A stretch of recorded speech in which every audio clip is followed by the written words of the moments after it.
except one time. We got a ruptured oil line when we were over close to what we called Indochina, which is Vietnam. Yeah. The oil line was ruptured and black smoke was coming out of the right engine, but it was still running. And the pilot says, "Oh, we're going to have to ditch in the ocean, give me a course to the nearest reef." Because if you go down on the ocean, if you're on a reef, you're stable and they can find you. If you're on the open ocean, it's much more difficult to find you. So he wanted to ditch the plane on a reef. So I gave him a course to the reef.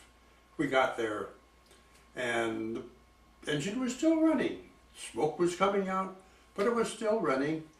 So he said, "I think I'll take a chance, get back home."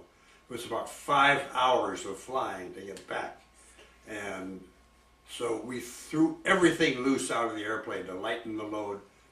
And we kept flying along and the smoke kept coming out. And the oil pressure on the right engine was half what it should be. So, and if it got to zero, it would die and we would not be able to maintain altitude because the armor-plated B-25 will not run on one engine.